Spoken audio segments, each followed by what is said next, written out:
ಅದನ್ನ ಹಂಗೆ ಇಡಬಾರ್ದು. ಹೌದು, ನೋಡ್ಬಿಡೋಣ ಎಷ್ಟು ಬೇಗ ತೆಗಿತೀರಾ ನೋಡಿ. ಹಾಗೆ ಹೋಯ್ತು, ಹಾಗೆ ಬಿಡ್ತಾ. ಆ ನೊರೆ ಹೋದ ತಕ್ಷಣ ನಾವು ತೆಗೆದು ಬಿಡ್ಬೇಕು. ಇವು ಮೂರನ್ನು ಹಾಕೊಳ್ಳೋಣ. ಮಿಕ್ಸರ್ ತಯಾರಿ ಮಾಡೋ ಹಂತ ಇದು.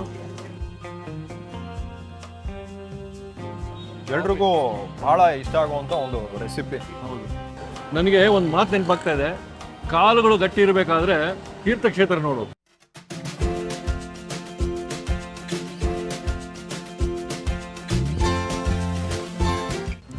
ನಮಸ್ಕಾರ ವಿಶ್ವ ಬಂಧುಗಳೇ. ಆಶ್ಚರ್ಯ ಆಗ್ತಿರ್ಬೋದು ನಿಮಗೆ. ಇವತ್ತು ಒಂದು ಸ್ವಲ್ಪ ಜಿಟಿ ಮಳೆ ಬಂದ್ಬಿಟ್ಟಿದೆ. ಜನವರಿ ತಿಂಗಳಲ್ಲಿ ಇನ್ನೇನು ಸಂಕ್ರಾಂತಿ ಬರ್ತಿರ್ಬೇಕಾದ್ರೆ ಮಳೆ. ಅದು ಬೇರೆ ಅವರೆಕಾಳು ಸೀಸನ್ನು. ಅವರೆಕಾಳು ಮೇಳ ಒಂದು ಕಡೆ ನಡೀತಾ ಇದೆ ಬೆಂಗಳೂರಲ್ಲಿ. ಅದ್ಭುತವಾಗಿ ರೆಸ್ಪಾನ್ಸಲ್ಲಿ ಜನ ಜಂಗುಳಿ. ಹಾಗಿದ್ರೆ ನಮ್ಮ ಚಾನಲಲ್ಲಿ ನಾವು ಹಿತಕ್ಕೆ ಅವರೆಕಾಳು ರೆಸಿಪಿ ತೋರಿಸಲೇಬೇಕು. ಸೊ ಹಿಂದ್ಗಡೆ ನೋಡ್ತಿರ್ಬೋದು ನೀವು, ಗಾಯತ್ರಿ ಟಿಫನ್ ರೂಮ್, ರಾಜಾಜಿನಗರ ಬಂದುಬಿಟ್ಟಿದ್ದೀವಿ. ಕೃಷ್ಣ ಉಡುಪ ಅವರು ಬನ್ನಿ, ಅವರೆಕಾಳದ ಒಂದು ಒಳ್ಳೆ ರೆಸಿಪಿ ಇದೆ ತೋರಿಸ್ತೀನಿ ಅಂತ ಹೇಳಿದ್ದಾರೆ. ಹಿತಕ್ಕವರೆ ಬೇಳೆ ಮಿಕ್ಸ್ಚರ್. ಹೋಗಿ ಅವರೊಟ್ಟಿಗೆ ಮಾತಾಡಿ ಆ ರೆಸಿಪಿಯನ್ನು ನೋಡೋ ಕರ್ತವ್ಯ ನಮ್ಮದು. ಬನ್ನಿ.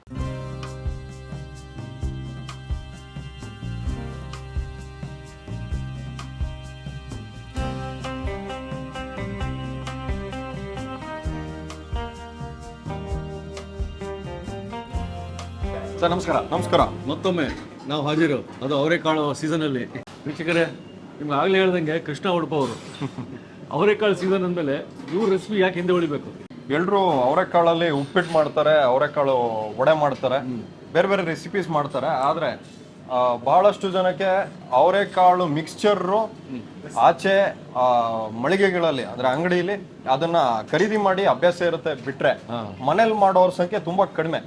ಹಾಗಾಗಿ ಅವರೆಕಾಳು ಮನೆಗೆ ತಂದಾಗ ಹಿತಕ್ಕೆ ಬೇಳೆ ಮಿಕ್ಸ್ಚರ್ನ ಮಾಡೋದು ಇವತ್ತು ತಮ್ಮೆಲ್ರಿಗೂ ತಿಳಿಸ್ಕೊಡ್ಬೇಕು ಅಂತ ಅನ್ಕೊಂಡಿದ್ದೀನಿ. ಸರ್ ಹಂಗಂದ್ರೆ ಹಿತಕ್ಕವರೆ ಬೇಳೆ ಮಿಕ್ಸ್ಚರ್ ಇಂಗ್ರೀಡಿಯೆಂಟ್ಸ್ ಮಾಡ್ಬೋಣ? ಖಂಡಿತ.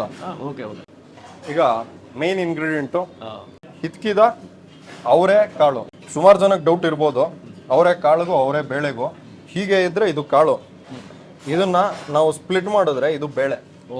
ಬಹಳಷ್ಟು ಜನಕ್ಕೆ ಡೌಟ್ ಇರ್ಬೋದು. ಹಿತ್ಕಿದ್ದು ಅಂದ್ರೆ ಅದರ ಸಿಪ್ಪೆನ ನಾವು ಮುಂಚಿತವಾಗಿನೇ ಬಿಡಿಸ್ಕೊಂಡಿರ್ತೀವಿ, ಅದು ಹಿತ್ಕಿದ ಬೇಳೆ ಅಥವಾ ಹಿತ್ಕಿದ ಕಾಳು, ಅವರೆಕಾಳು ಜೊತೆಗೆ ಸ್ವಲ್ಪ ನೆನೆಸಿ ಇಟ್ಕೊಂಡಿರೋ ಕಡಲೆ ಬೇಳೆ. ಇದು ಆಪ್ಷನಲ್, ಇದು ಒಂದು ಅಡಿಷನಲ್ ಮೆರುಗು ಕೊಡುತ್ತೆ ಮಿಕ್ಸ್ಚರ್ಗೆ. ಜೊತೆಗೆ 1 ಲೋಟ ಆಗೋಷ್ಟು ಕಡಲೆ ಬೀಜ, ಮತ್ತೆ ಒಂದು 2 ಮುಷ್ಟಿ ದಪ್ಪ ಅವಲಕ್ಕಿ, ಆಮೇಲೆ ಒಂದು 5-6 ಎಸಳು ಬೆಳ್ಳುಳ್ಳಿ ಜಜ್ಜಿ ಇಟ್ಕೊಂಡಿರೋದು. ಇದು ಆಪ್ಷನಲ್, ಬೇಕಿದ್ರೆ ಹಾಕೋಬಹುದು, ಇಲ್ಲ ಅಂದ್ರೆ ಬೆಳ್ಳುಳ್ಳಿಯ ಒಂದು ಪರಿಮಳ ಇಷ್ಟ ಪಡದೇ ಇರೋರು, ಬೆಳ್ಳುಳ್ಳಿ ಯೂಸ್ ಮಾಡದೇ ಇರೋರು ಇದನ್ನ ಹಾಕೊಳ್ಳೇಬೇಕು ಅಂತ ಏನಿಲ್ಲ. ಇದು ನಮ್ಗೆ ಒಂದ್ ಸ್ವಲ್ಪ ಅಡಿಷನಲ್ ಫ್ಲೇವರ್ ಕೊಡುತ್ತೆ. ಹಾಗಾಗಿ ನಾವು ಬೆಳ್ಳುಳ್ಳಿನ ಫ್ರೈ ಮಾಡಿ ಹಾಕ್ತಾ ಇದೀವಿ. ಸರಿ. ಆಮೇಲೆ ಒಂದು ಸ್ಪೆಷಲ್ ಮಸಾಲೆ, Everest kitchen king masala, taste ನಲ್ಲಿ ಬೆಸ್ಟ್, ಮಮ್ಮಿ ಮತ್ತು ಎವರೆಸ್ಟ್. ಆಮೇಲೆ ರುಚಿಗೆ ತಕ್ಕಷ್ಟು ಉಪ್ಪು, ಅಚ್ಕಾರದ ಪುಡಿ, ಸ್ವಲ್ಪ ಅರಿಶಿಣದ ಪೌಡರ್. ಓಕೆ. ಸೊ ಈಗ ನಾವು ಹಿತ್ಕಿದ ಅವರೆ ಬೇಳೆ ಮಿಕ್ಸ್ಚರ್ ಮಾಡ್ಕೊಳಕ್ಕೆ ಶುರು ಮಾಡೋಣ. ಮೊದಲನೇದಾಗಿ ಬಾಣಲಿಲಿ ಎಣ್ಣೆ ಹಾಕೊಂಡಿದೀವಿ. ಎಣ್ಣೆ ಹೈ ಫ್ಲೇಮ್ ಇರೋಂಗಿಲ್ಲ, ಸ್ವಲ್ಪ ಮೀಡಿಯಂ ಫ್ಲೇಮ್ ಇರಬೇಕು. ಜೊತೆಗೆ ಅವರೆಕಾಳನ್ನ ನಾವು ಸ್ವಲ್ಪ ಜಾಸ್ತಿ ಹೊತ್ತುಗಳ ಕಾಲ ಮೀಡಿಯಂ ಫ್ಲೇಮಲ್ಲೇ ಬೇಯಿಸ್ಬೇಕಾಗುತ್ತೆ. ಸರಿ. ಇವಾಗ ಮೀಡಿಯಂ ಫ್ಲೇಮ್ ಇದೆ, ಎಣ್ಣೆ ಕಾದಿದೆ. Yes sir. ನಾವು ಹಿತ್ತಕ್ಕೆ ಬೇಳೆ ಅವರೆಕಾಳು ಏನಿದೆ ಅದನ್ನ ಎಣ್ಣೆಗೆ ಹಾಕೊಳ್ಳೋಣ.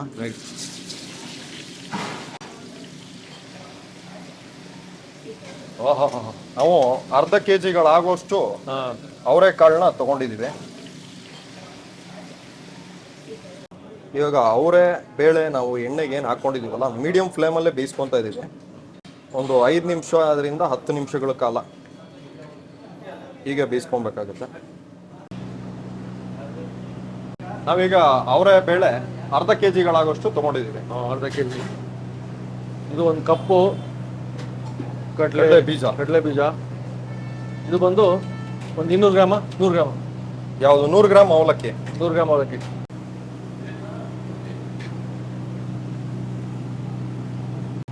ಫ್ಲೇಮು ಜಾಸ್ತಿ ಕೊಟ್ರೆ ಬೇಗ ಕಲರ್ ಚೇಂಜ್ ಆಗ್ಬಿಡುತ್ತೆ, ಆದ್ರೆ ರುಚಿ ಇರಲ್ಲ. ಹೌದೌದು. ಈಗ ಅವರೆಕಾಳನ್ನ ನಾವು ಸುಮಾರು ಒಂದು 10 ನಿಮಿಷಗಳ ಕಾಲ ಹೀಗೆ ಫ್ರೈ ಮಾಡ್ಕೊಂಡಿದ್ದೀವಿ. ಹೌದು. ಇದನ್ನೀಗ ಬಾಣಲಿಯಿಂದ ತೆಕ್ಕೊಂಡ್ಬಿಡೋಣ. ರೈಟ್ ಸರ್ ತಗೊಂಬಿಡೋದು ಈಗ. ಹೌದು, ಅಷ್ಟೇ. ಇದನ್ನ ಒಂದು ಟಿಶ್ಯೂ ಪೇಪರ್ ಇರೋ ಪ್ಲೇಟ್ಗೆ ಹಾಕೊಂಡಿದ್ದೀವಿ. ಎಣ್ಣೆ ತಕ್ಷಣ ಹೀರ್ಕೊಳ್ಳಿ ಅಂತ. ಅದರಲ್ಲಿ ಎಣ್ಣೆ ಅಂಶ ಇರಬಾರ್ದು.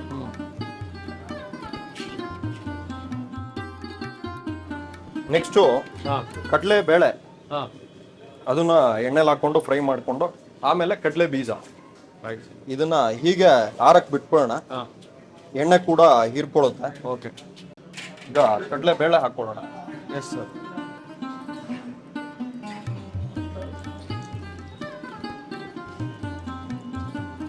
ಕಡಲೆಬೇಳೆ ಒಂದು ನೆನ್ಸ್ಕೊಂಡಿರೋ ಕಡಲೆಬೇಳೆ ಒಂದು ಮುಷ್ಟಿ. ಹೌದು. ಈಗ ಕಡಲೆಬೇಳೆ ಜಾಸ್ತಿ ಫ್ರೈ ಆಗಬೇಕು ಅಂತ ಏನಿಲ್ಲ, ಸ್ವಲ್ಪ ಹೊತ್ತು ಫ್ರೈ ಆದ್ರೆ ಸಾಕಾಗುತ್ತೆ.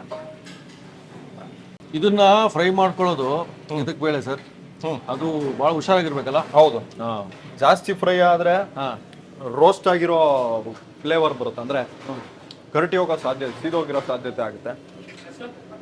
ಕಮ್ಮಿ ಬೇಯಿಸ್ಕೊಂಡ್ರೆ ಒಳಗಡೆ ಹಸಿ ಇರುತ್ತೆ, ಕರೆಕ್ಟ್, ಒಳಗಡೆ ಬೇಯಲ್ಲ.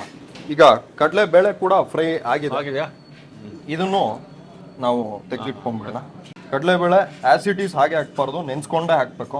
ಒಂದು 1/4 ಗಂಟೆಗಳ ಕಾಲ ಇದನ್ನ ನೆನ್ಸಿಟ್ಟು ಬಿಸಿನೀರಲ್ಲಿ ನೆನ್ಸಿಟ್ಬಿಟ್ಟು ಹಾಕಿದ್ರೆ ಬೇಗ ನೆನೆಯುತ್ತೆ, ಜೊತೆಗೆ ಕರೆಕ್ಟಾಗಿ ನೆನೆದಿರುತ್ತೆ. ಈಗ 3ನೇದು ಕಡಲೆ ಬೀಜ, ಅದನ್ನು ಫ್ರೈ ಮಾಡ್ಕೋಬೇಕು. ಕಡಲೆ ಬೀಜ ರೋಸ್ಟ್ ಆಗಿರೋ ಪರಿಮಳ ಬರುತ್ತೆ, ಅಲ್ಲಿವರೆಗೆ ಮಾತ್ರ ಸ್ವಲ್ಪ ಬ್ರೌನಿಶ್ ಬರುತ್ತೆ, ಅಲ್ಲಿವರೆಗೆ ಮಾತ್ರ ಫ್ರೈ ಮಾಡಬೇಕು. ಒಂದು 20 ಗ್ರಾಮ್ ಇಟ್ಕೊಂಡಿದ್ದು, 1 ಲೋಟ ಆಗೋಷ್ಟು. ಈಗ ಕಡಲೆ ಬೀಜ ಫ್ರೈ ಮಾಡ್ಬೇಕಾದ್ರೆ ನೋಡ್ತಾ ಇರ್ಬೇಕಾಗುತ್ತೆ, ಸ್ವಲ್ಪ ಜಾಸ್ತಿ ಫ್ರೈ ಆದ್ರೂ ಅದು ಹೋಯ್ತು, ಕಹಿ ಬರುತ್ತೆ. ಇವಾಗ ಆಲ್ಮೋಸ್ಟ್ ಆಗಿದೆ ಕಡಲೆ ಬೀಜ. ಇದನ್ನ ತೆಗೆದು ಮತ್ತೆ ಇದಕ್ಕೆ ಸೇರಿಸ್ಕೊಳ್ಳೋಣ. ಓಕೆ.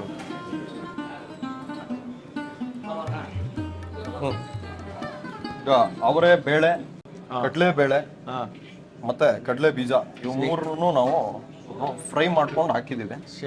ಶೇಂಗಾ. ಈಗ 2 ಮುಷ್ಟಿ ಅವಲಕ್ಕಿ ಏನಿದೆಯಲ್ಲ, ಅದನ್ನ ಎಣ್ಣೆಗೆ ಹಾಕೊಂಡು ತಕ್ಷಣ ತೆಗಿಬೇಕು. ಜಾಸ್ತಿ ಹೊತ್ತು ಅದನ್ನ ಹಂಗೆ ಇಡಬಾರ್ದು. ನೋಡ್ಬಿಡೋಣ ಎಷ್ಟು ಬೇಗ ತೆಗಿತೀರಾ. ಹಾಗೆ ಹೋಯ್ತು, ಹಾಗೆ ಬಿಡ್ತಾ. ಆ ನೊರೆ ಹೋದ ತಕ್ಷಣ ನಾವು ತೆಗೆದು ಬಿಡ್ಬೇಕು. ನೊರೆ ಹೋದ ತಕ್ಷಣ ತೆಗೆದ್ಬಿಟ್ರು. ಹೌದು, ನೋಡಿ.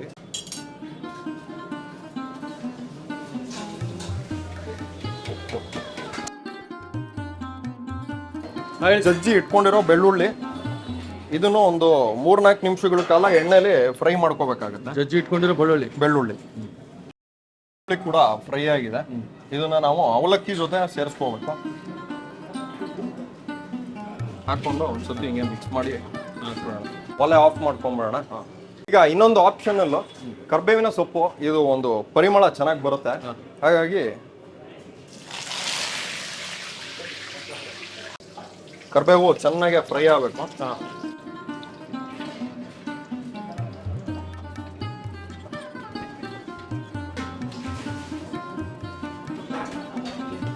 ಫ್ರೈ ಆಯ್ತಲ್ಲ ಸರ್ ಇದು? ಆಗಿದೆ. ಈಗ ನಾವು ಫ್ರೈ ಮಾಡ್ಕೊಂಡಿರೋ ಅವರೆಕಾಳು, ಕಡಲೆಬೇಳೆ ಮತ್ತೆ ಕಡಲೆ ಬೀಜ, ಓಕೆ, ಇವು ಮೂರನ್ನು ಹಾಕೊಳ್ಳೋಣ. ಇವಾಗ ಮಿಕ್ಸ್ಚರ್ನ ಪ್ರಿಪೇರ್ ಮಾಡೋ ಹಂತ. ಹೌದು, ಮಿಕ್ಸ್ಚರ್ ತಯಾರಿ ಮಾಡೋ ಹಂತ ಇದು. ಹಿಂಗೆ ಮಿಕ್ಸ್ ಮಾಡ್ಕೊಳ್ಳೋಣ. ಅವಲಕ್ಕಿ ಮತ್ತೆ ಬೆಳ್ಳುಳ್ಳಿ ಆಗಲೇ ಫ್ರೈ ಮಾಡ್ಕೊಂಡಿರೋದು ಹಾಕ್ಬಿಡೋದು ಈಗ. ಸೂಪರ್. ಸೊ ಇಲ್ಲಿ ಅವರೆಕಾಳು, ಅವಲಕ್ಕಿ, ಕಡಲೆ, ಬೆಳ್ಳುಳ್ಳಿ ಈ ಥರ ಸಿಗುತ್ತೆ. ಇದನ್ನ ನಾವು ಹಿಂಗೆ ಮಿಕ್ಸ್ ಈ ಥರ ಒತ್ಕೊಂಡು ಹಿಂಗೆ ಮಿಕ್ಸ್ ಮಾಡ್ಕೊಬೇಕು. ಹಿಂಗೆ ಕರಿಬೇವಿನ ಸೊಪ್ಪು, ಕರಿಬೇವಿನ ಸೊಪ್ಪನ್ನ ಒಂದು ಸ್ವಲ್ಪ ಪುಡಿ ಮಾಡ್ಕೋಬೇಕು, ಅದ್ರ ಪರಿಮಳ ಚೆನ್ನಾಗಿ ಬರುತ್ತೆ. ಈಗ ಇದಕ್ಕೆ ರುಚಿಗೆ ತಕ್ಕಷ್ಟು ಉಪ್ಪು, ಎಷ್ಟು ಹಾಕೊಳ್ಳೋದು? ಒಂದು 4ರಿಂದ 5 ಸ್ಪೂನ್ ಆಗೋಷ್ಟು ಉಪ್ಪು. ಅಚ್ಚು ಖಾರದ ಪುಡಿ 2 ಸ್ಪೂನ್ ಆಗೋಷ್ಟು. ಎಷ್ಟು ಖಾರ ಬೇಕು ಅಷ್ಟು? ಹೌದು. ಜೊತೆಗೆ ಸ್ವಲ್ಪ ಅರಿಶಿಣದ ಪುಡಿ. ಹೌದು, ಅರ್ಧ ಸ್ಪೂನ್ ಇದೆ ಇದು. ಮತ್ತೆ 1 ಸ್ಪೂನ್ ಆಗೋಷ್ಟು ಎವರೆಸ್ಟ್ ಕಿಚನ್ ಕಿಂಗ್ ಮಸಾಲ, ಟೇಸ್ಟ್ನಲ್ಲಿ ಬೆಸ್ಟ್ ಮನ್ನಿ ಮತ್ತು ಎವರೆಸ್ಟ್. ಕರೆಕ್ಟ್. ಯಾವ್ದಾನ ಮಾಡ್ಕೋಬೋದಲ್ಲ. ಹೌದೌದು, ನಾವು ಕಿಚನ್ ಕಿಂಗು MDH ಇರುತ್ತೆ, ಯಾವ್ದಾರು ಹಾಕೋಬೋದು ಇವು. ಯಾವ್ದಾದ್ರು ಹಾಕೋಬೋದು. ಎಷ್ಟು ಬಿತ್ತು ಸರ್ ಇದು? ಅರ್ಧ ಚಮಚ? ಇದು ಒಂದು ಅರ್ಧ ಸ್ಪೂನ್ ಅಷ್ಟೇ. ಈಗ ಇದನ್ನ ಮಿಕ್ಸ್ ಮಾಡ್ಕೊಳ್ಳೋಣ. Super sir. ಇದು ಒಂಥರ ಬೇಲ್ಪುರಿ ತರ ಕಾಣಿಸ್ತಾ ಇದೆ, ಆದ್ರೆ ಇದು ಪರ್ಫೆಕ್ಟ್ ಆಗಿರೋ ಅವರೇ ಬೇಳೆ ಮಿಕ್ಸ್ಚರ್. ಅವರೇ ಬೇಳೆ ಜಾಸ್ತಿ ಇದೆ, ಆದ್ರೆ ಅದು ನಿಮ್ಗೆ ತಿಂತ ಗೊತ್ತಾಗುತ್ತೆ. ಕರೆಕ್ಟ್. ಅರ್ಧ ಕೆಜಿ ಹಾಕೊಂಡಿದೀವಿ. ಈಗ ಅವರೇ ಬೇಳೆ ಮಿಕ್ಸ್ಚರ್ ರೆಡಿ ಇದೆ, ready to serve. Ready to serve. ಬಾಪ್ರೆ. ಹಿತ್ತಕ್ಕೆ ಅವರೇ ಬೇಳೆ ಮಿಕ್ಸ್ಚರ್ ಇವಾಗ ನಾನು ಏನು ಮಾಡಿ ತೋರಿಸಿದ್ದೀನಿ. ಇದು ಸುಮಾರು ಒಂದು 2 ತಿಂಗಳ ಕಾಲ ನಾವು ಆರಾಮಾಗಿ ಪ್ರಿಸರ್ವ್ ಮಾಡಿಕೊಂಡು ಯಾವಾಗ ಬೇಕಾದ್ರೂ ತಿನ್ಬೋದು. ಸೊ ಇವತ್ತು ತಮ್ಮೆಲ್ರಿಗೂ ಈ ಮಿಕ್ಸ್ಚರನ್ನು ಮಾಡಿ ತೋರಿಸಿದ್ದೀನಿ. ತಾವೆಲ್ಲರೂ ಈ ಸೀಸನಲ್ಲೇ ಟ್ರೈ ಮಾಡಿ ಅದನ್ನು ಕಮೆಂಟ್ ಸೆಕ್ಷನ್ನಲ್ಲಿ ಹೇಗೆ ಬಂತು ಅಂತ ತಿಳಿಸಿ. ನಿಮ್ಗಳ ಕಮೆಂಟ್ಸನ್ನು ನಾನು ಓದೋಕ್ಕೆ ಕಾಯ್ತಾ ಇರ್ತೀನಿ.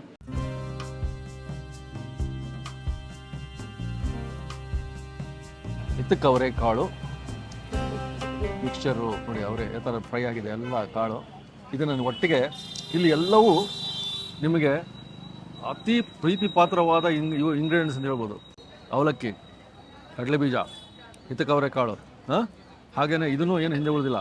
ಇದೆಲ್ಲ ನೀವು ಒಟ್ಟಿಗೆ ತಿಂದಾಗ ಹೆಂಗಾಗ್ಬೇಡ. ರುಚಿಯ ಒಡೆಯ ಶ್ರೀ ಕೃಷ್ಣ ಉಡುಪ ಅಂತ ಹೇಳಿದ್ರೆ ತಪ್ಪಾಗ್ಲಿಕ್ಕಿಲ್ಲ ಸರ್. ಅದು ನೋಡಿದ್ರೆ ನಮಗೆ ಇದಿದೆಯಲ್ಲ, ಫ್ರೈ ಆಗಿರೋದು, ಆ ಶೈನಿಂಗು ಪ್ರತಿಯೊಂದು. ಆಮೇಲೆ ಇಳಿದು ನೋಡ್ತಿರೋ ನಮ್ಮ ಅವರೆಕಾಳು. ಫಸ್ಟ್ ತಿನ್ಬಿಡೋಣ. ಹಾ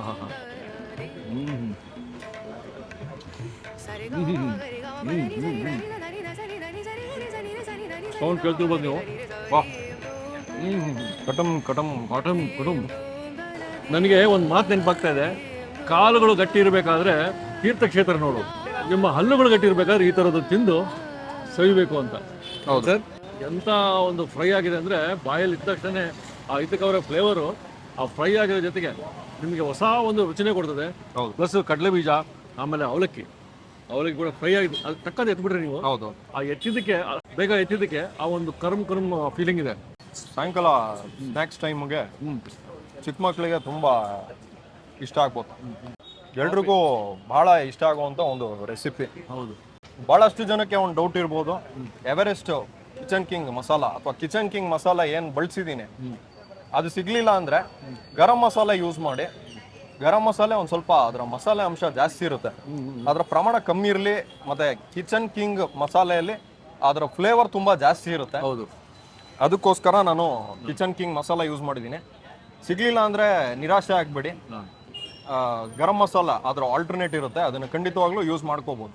ಸೊ ನೀವು ಮನೆಯಲ್ಲೇ ಮಾಡ್ಕೊಳ್ಳಿ. ನಿಮ್ಮ ಎಕ್ಸ್ಪೀರಿಯನ್ಸನ್ನು ಫೀಡ್ಬ್ಯಾಕ್ ಕೊಡಿ. ಹೌದು, ಕಾಮೆಂಟ್ಸ್ ಮೂಲಕ. ಕಮೆಂಟ್ಸಲ್ಲಿ ಯಾವ ಥರ ಬಂತು ಅಂತ. ಅದ್ಭುತವಾಗಿ ಬಂದಿದೆ ಇವತ್ತು ಮಾತ್ರ. ಎಂಥ ಸ್ನ್ಯಾಕ್ಸು.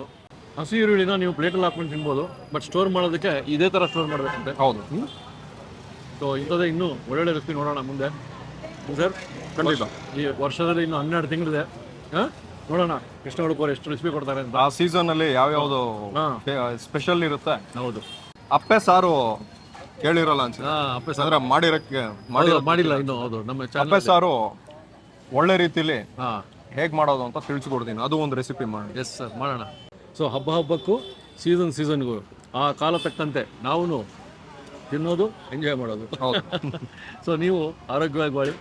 ನಾವು ಕನ್ನಡಿಗರು ಕನ್ನಡದಲ್ಲೇ ವ್ಯವಹರಿಸೋಣ, ಆದಷ್ಟು ಕನ್ನಡ ಬಳಸೋಣ. ನಮ್ಮ ಹತ್ರ ಯಾರೇ ಬಂದರೂ ಕನ್ನಡದಲ್ಲಿ ಮೊದಲು ವ್ಯವಹಾರ ಮಾಡೋಣ, ಬೇರೆ ಭಾಷೆ ನಂತರ. ಮುಂದಿನ ಎಪಿಸೋಡ್ ಮತ್ತೆ ಸಿಗೋಣ. ಆರೋಗ್ಯವಾಗಿ. ಧನ್ಯವಾದ.